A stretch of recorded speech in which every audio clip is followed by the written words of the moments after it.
kereta itu kalau sudah siap dikeluar daripada kilang, untuk kita tahu sejauh mana kereta itu boleh berfungsi, kena dipakai dulu, diuji dulu, dites dulu.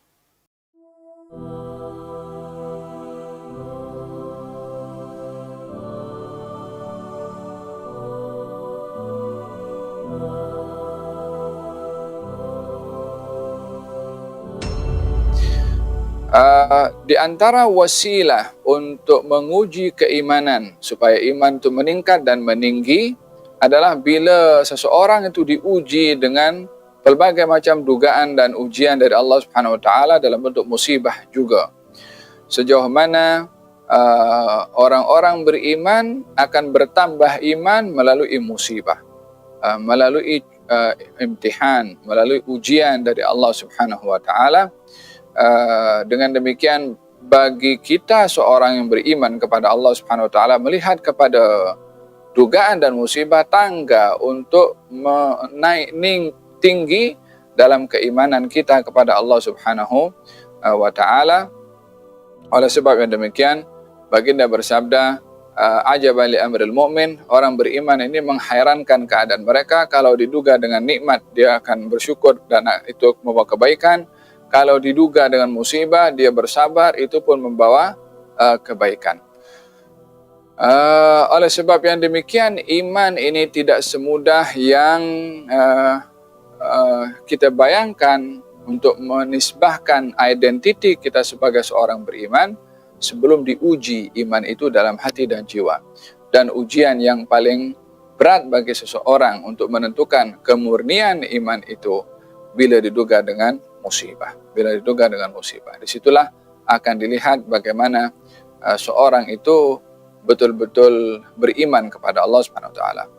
Untuk memastikan seseorang itu imannya betul-betul murni, makanya akan dipersoal. Liyas'ala shadiqina an sidqihim. Dalam ayat ini akan disoal, akan dipastikan kebenaran iman orang-orang yang jujur dalam iman. Kesahihan sejauh mana iman seseorang bila diduga oleh Allah Subhanahu Wa Taala. Am hasiba alif lam mim ahasiban nasu ay yutraku ay yaqulu amanna wa hum la yuftanun wa laqad fatanna alladhina min qablihim fala ya'lamanna Allahu alladhina sadaqu wa la ya'lamanna al-kadhibin.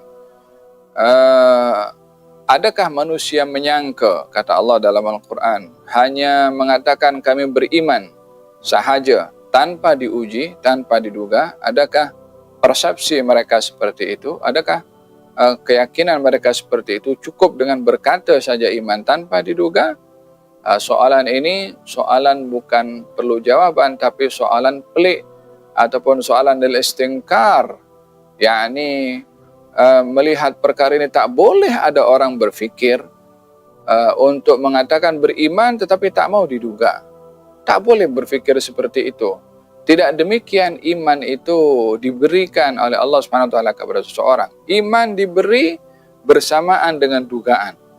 Karena untuk memastikan, yakni praktikal sejauh mana iman itu berfungsi adalah melalui dugaan. Walillahil mathalul a'la. Kereta itu kalau sudah siap dikeluar daripada kilang, untuk kita tahu sejauh mana kereta itu boleh berfungsi, kena dipakai dulu, diuji dulu, dites dulu. Tak mungkin keluar daripada kilang, khalas ini kereta dah okey, dah cantik. Tak, tes dulu, tengok brake-nya, tengok gear-nya, tengok dia punya side mirror, tengok segala-galanya. Iman pun juga demikian. Kami telah menguji umat sebelum kamu, pastilah kami juga akan menguji kepada kamu untuk memastikan siapakah di antara kamu yang benar dalam iman dan siapakah di antara kamu yang tidak benar dalam iman.